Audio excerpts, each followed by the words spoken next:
Hello friends, સ્વાગત છે તમારું મારી ગુજરાતી રસોઈ ટિપ્સ ચેનલમાં। તો આજે આપણે બનાવીશું ઘઉંના લોટનો નવો નાસ્તો। તો આ ઘઉંના લોટનો નાસ્તો તમે ઘરે ખૂબ ઓછા સમયની અંદર બનાવીને ખાઈ શકો છો।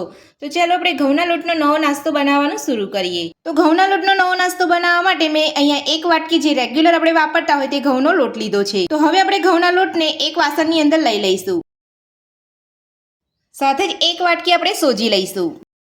તો ઘરમાં રહેલી કોઈ પણ એક વાટકીનું માપ સેટ કરી અને તમારે સોજી અને ઘઉંનો લોટ લઈ લેવાનો છે। હવે આપણે તેની અંદર 2 ચમચી જેટલા સફેદ તલ ઉમેરીશું।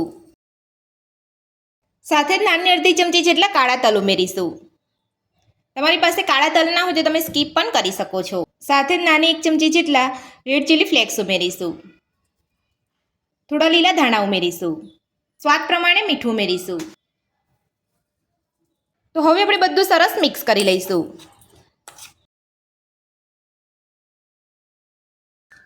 તો બધું જ આપણે અહીંયા મિક્સ કરી લીધું છે। તો હવે આપણે મિશ્રણમાંથી 2 ચમચી મિશ્રણ કાઢી લઈશું। તો આ જે આપણે 2 ચમચી મિશ્રણ કાઢ્યું છે તેમાંથી આપણે નાસ્તાને કોટ કરવા માટે સ્લરી બનાવીશું। તો હવે આપણે તેને સાઈડ પર રાખી લઈએ। તો હવે આપણે મિશ્રણની અંદર 1 ચમચી તેલ ઉમેરીશું અને બધું સરસ મિક્સ કરી લઈશું। તો તેલ ઉમેરીને બધું સરસ આપણે અહીંયા મિક્સ કરી લીધું છે। તો હવે આપણે તેમાં થોડું થોડું પાણી ઉમેરતા જઈ અને થોડો કઠણ લોટ બાંધી લઈશું। તો સામટું પાણી તમારે અહીંયા નથી ઉમેરવાનું, અહીંયા થોડું થોડું પાણી ઉમેરવાનું છે।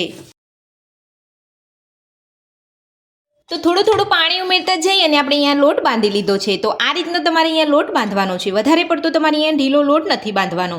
તો હવે આપણે લોટને ઢાંકીને સાઈડ પર રહેવા દઈશું અને નાસ્તાનો મસાલો બનાવીશું। તો નાસ્તાનો મસાલો બનાવવા માટે મેં અહીંયા એક બાઉલ લીધો છે અને આપણે અહીંયા 4 બાફેલા બટાકા લીધા છે। તો સૌથી પહેલા આપણે બાફેલા બટાકાને એક બાઉલની અંદર છીણી લઈશું।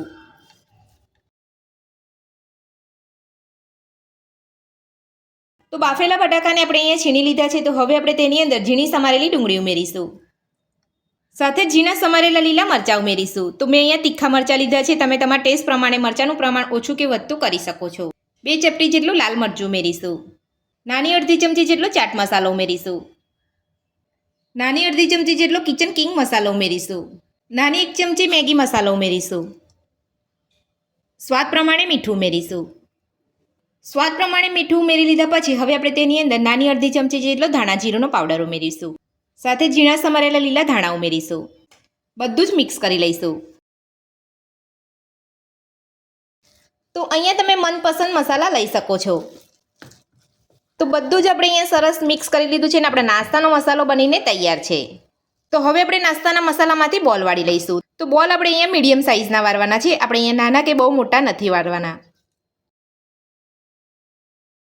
તો આ રીતે તમારે મસાલાના બોલ વાળી લેવાના છે અને જો તમારે અહીંયા મસાલો ચોટતો હોય તો તમારે હાથ ઉપર થોડું તેલ લગાવી દેવાનું છે। હવે આપણે બધા જ મસાલામાંથી આ રીતના મસાલાના બોલ વાળી લઈશું।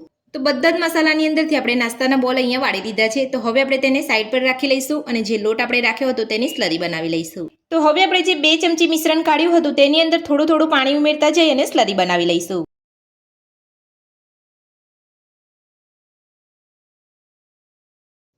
તો સ્લરી આપણી બનીને તૈયાર છે। તો તમારે આ રીતની સ્લરી બનાવવાની છે। તો હવે આપણે સ્લરીને સાઈડ પર રાખીશું અને જે લોટ બાંધીને રાખ્યો હતો તેને ચેક કરી લઈશું। તો હવે આપણે લોટને હાથેથી થોડો મસળી લઈશું। તો લોટને આપણે અહીંયા મસળી લીધો છે। તો તમે જોઈ શકો છો આ રીતનો તમારે અહીંયા મીડિયમ ઢીલો રાખવાનો છે, વધારે પડતું તમારે અહીંયા કડક લોટ નથી બાંધવાનો। તો હવે આપણે લોટમાંથી લુવા કરી લઈશું। તો આપણે જે રીતે રોટલીના લુવા કરતા હોય તેના કરતાં થોડો મોટો લુવો કરી લઈશું।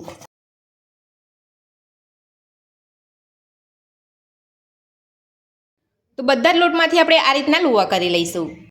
તો બધા જ લોટમાંથી આપણે અહીંયા લુવા વાળી લીધા છે। તો હવે આપણે તેને આપણે હાથની મદદથી જ આપણે અહીંયા પૂરી જેટલો શેપ આપી દઈશું। તો આ રીતનો તમારે પૂરી જેવો શેપ આપી દેવાનો છે। હવે આપણે જે નાસ્તાનો બોલ વાળ્યો હતો તે લઈ લઈશું, પૂરી ઉપર કવર કરી લઈશું।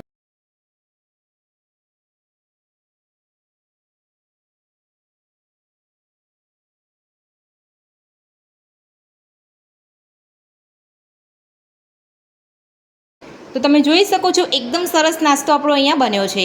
તો આ જ રીતે આપણે બધો નાસ્તો બનાવી લઈશું.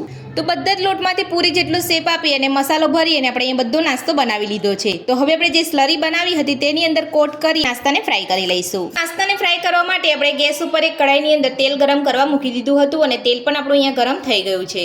તો હવે આપણે તેની અંદર નાસ્તાને તળી લઈશું. તો નાસ્તાને ફ્રાય કરતાં પહેલાં આપણે જે સ્લરી બનાવી હતી તેની અંદર નાસ્તાને લઈ અને કોટ કરી લેવાનો છે. હવે આપણે તેલમાં ફ્રાય કરી લઈશું. તો એ જ રીતે બીજા નાસ્તાને પણ આ રીતે સ્લરીની અંદર કોટ કરી અને ફ્રાય કરી લઈશું. તો હવે આપણે નાસ્તાને ગેસની મીડિયમ ફ્લેમ પર ફ્રાય થવા દઈશું. તો એક બાજુ આપણો નાસ્તો ફ્રાય થઈ ગયો છે. તો હવે આપણે તેને ચેક કરી લઈશું.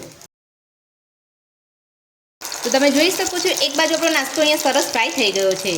તો આ રીતનો નાસ્તાનો કલર આવે એટલે તમારે પલટાવી લેવાનો છે અને બીજી બાજુ પણ ફ્રાય થવા દેવાનો છે.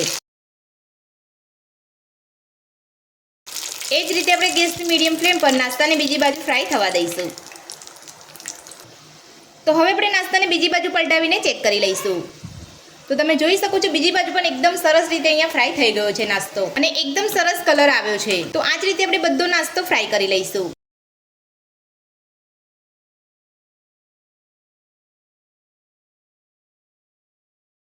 તો ઘઉંના લોટનો બધો જ નાસ્તો આપણે અહીંયા બનાવી લીધો છે અને તમે જોઈ શકો છો નાસ્તો ઉપરથી એકદમ ક્રિસ્પી બન્યો છે અને અંદરથી એકદમ સોફ્ટ. તો જોતાં જ ખાવાનું મન થઈ જાય તેવો ઘઉંના લોટનો નવો નાસ્તો આપણો અહીંયા બન્યો છે. તો આ નાસ્તો બનાવવાનું મારી આ રીતે ઘરે એકવાર જરૂરથી ટ્રાય કરજો. તો ઘઉંના લોટનો નવો નાસ્તો બનાવવાની રીત તમને મારી કેવી લાગી મને કોમેન્ટ બોક્સમાં કોમેન્ટ કરીને જરૂરથી જણાવજો. આજની રેસીપી પસંદ આવી તો વિડીયોને લાઇક કરજો, ચેનલને સબસ્ક્રાઇબ કરજો, તમારા મિત્રોને જરૂરથી શેર કરજો. Thank you.